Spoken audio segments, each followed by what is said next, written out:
Chapter 511, Snitch Halo. Whoosh! A strong gale blew out from Bishop Millet's body, lifting up his dark blue bishop robes. Crack, crack, crack, crack, crack. The branches of the nearby trees snapped as they flew into the air. Donna's body involuntarily rose a few meters into the air before being thrown out several meters. Her body ached all over when she fell to the ground. It wasn't just her. Cecile, Denton, Timothy, Harris, and the others were all blown up by the wind and landed in different spots. Only Cleves, Teague, and Erdy, either because of their training or abnormally heavy weight, staggered to the ground and tumbled a few times. Elland, who was facing Bishop Millet directly, did a series of retreating and backward somersaulting actions, dodging the incoming blow from the wind. Klein and Danitz didn't attempt to resist it head-on. Instead, they flew backward like kites. Although they looked like they were about to collapse to the ground, they ultimately managed to keep their balance. As soon as the hurricane stopped, 6 figures emerged from the dispersing fog. They were all wearing black cloaks and were headless. Left with only bleeding necks, their hoods were supported up by the eddies of the hurricane. Gasp, gasp. Their throats emitted the low grunts of a beast like the moment before they were ready to attack. Su, su, su. A series of thin and sharp wind blades shot out, leaving a clear and deep rift where Klein was somersaulting. Tab, tab, tab. From both sides of the lantern wielding Bishop Millet, whose dark blue bishop robe had flared up slightly, 6 headless men rushed at Klein, Elland, and the others, stomping on the ground until it trembled. One headless monster is already hard enough to deal with, but now there are 6 of them. And there's even a bishop who's obviously corrupted. When Blazing Danitz saw this scene, he couldn't help but feel his scalp tingle. At this moment, a bronze beam streaked past his eyes and shot into the distance. Dang, dang, dang. Azek's copper whistle dropped to the ground and bounced a few times. With a whoosh, the 6 headless men changed direction at the same time, rushing towards the location where Azek's copper whistle came to a stop, leaving Bishop Millet standing alone in his original spot. Klein seized the opportunity, lifted his left hand, tearing off the sun brooch inside his coat, and threw it to Captain Elland, who was closest to him. He shouted succinctly, "Inject your spirituality. 5 seconds. Holy water." After saying this, he ignored his silk top hat that had been blown away, and instead, he bent his body, dashing towards Bishop Millet in a zigzag manner. Su, su, su. One after another, wind blades were shot out in close succession, all of them aimed at Klein. In a flash, the ground showed signs of being cut and slashed. Klein either somersaulted, lunging forward, or jumping up by supporting his body with his hands to avoid the first round of concentrated fire. The dark red light in Bishop Millet's eyes grew brighter as he raised his hands. Su, su, su, su, su.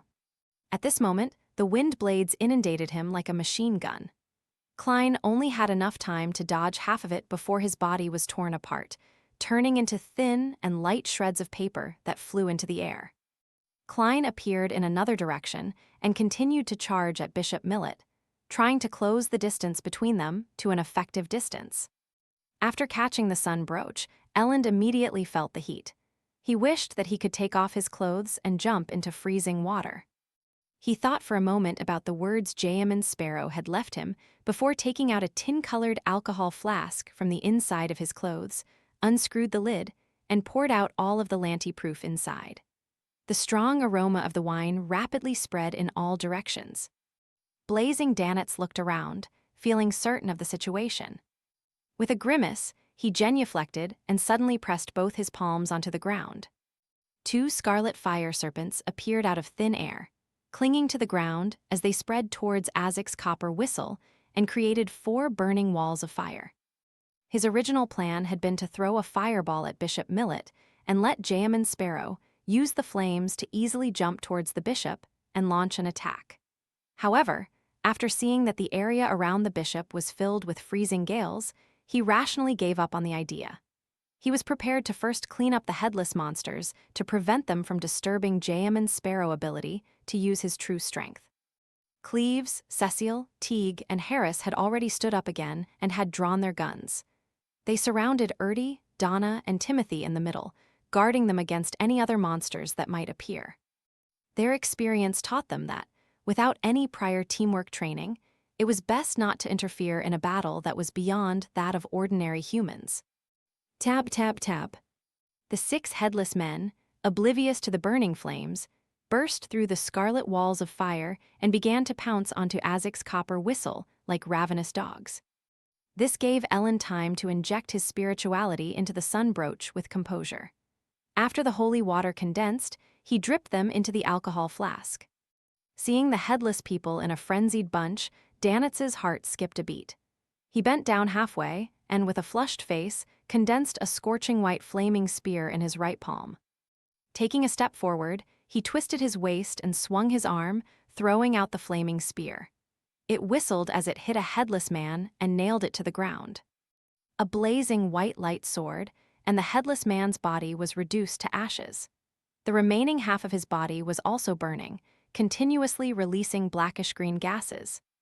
Seeing that his attack had succeeded, Danitz was about to continue this attack method when he suddenly sensed a particular kind of crazy, terrifying hunger.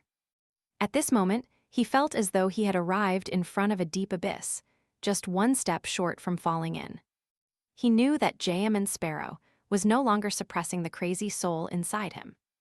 After using paper figurine substitutes 3 times, Klein finally entered a predetermined distance.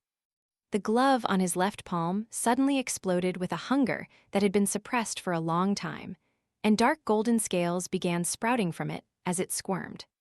Klein's pupils faded away, as if they had turned vertical. Immediately after, his pupils reflected Bishop Millet's fluttering dark blue robes. Without a sound, the middle-aged man who was about to produce a large number of wind blades suddenly tilted his head backwards, and his body froze for a second.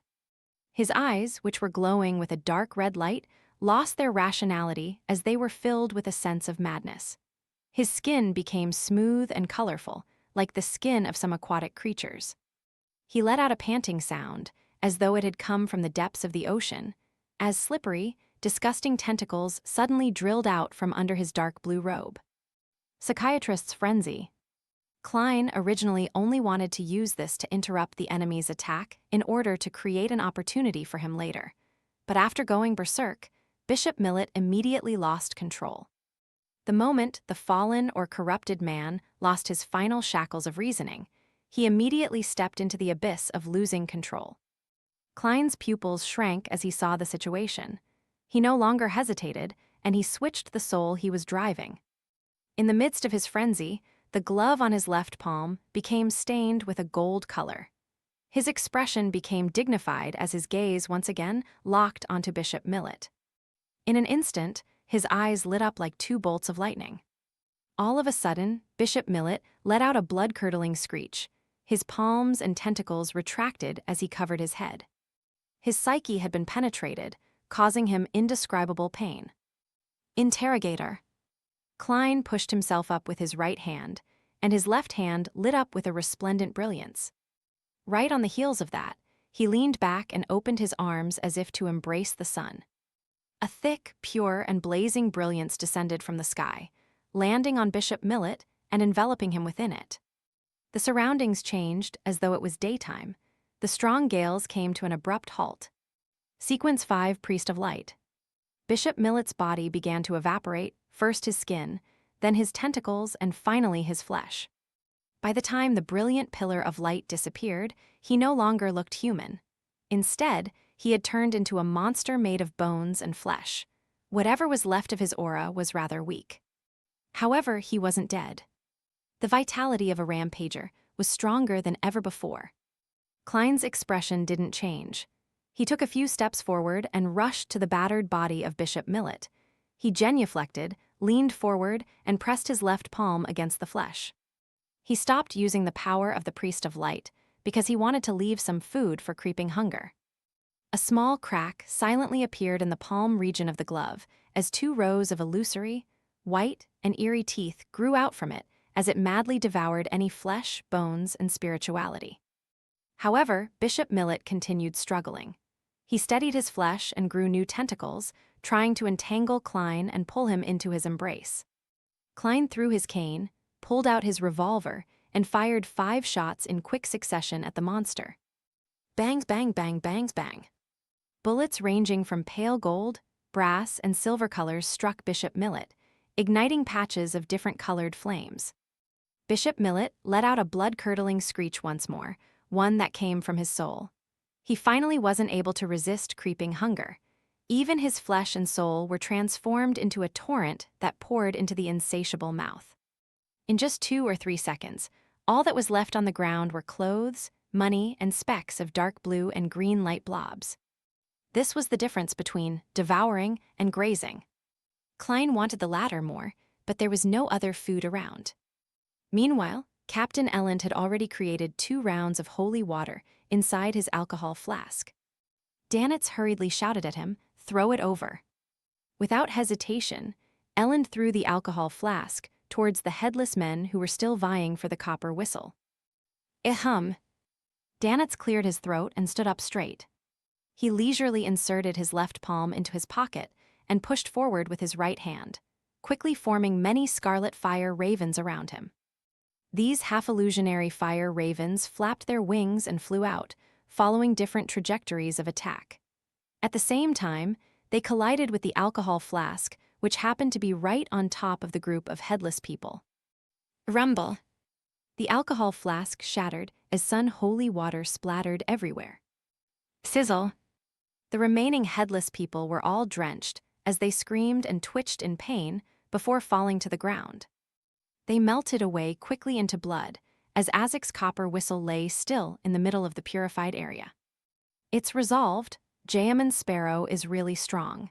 Even if he encounters Captain, he'll have the ability to resist her. It's a pity that I didn't get to see what beyonder powers he had used. Danitz turned his head to look at Klein, who was standing in front of the remains of Bishop Millet, and silently sighed. Then he saw Jayaman Sparrow glance at him coldly. Subconsciously, Danitz dejectedly ran out and picked up Azek's copper whistle. Donna rubbed her bruised arm and saw Uncle Sparrow in his long black coat walking back a few steps before stooping to pick up his half-top hat, silently dust it off, and put it back on.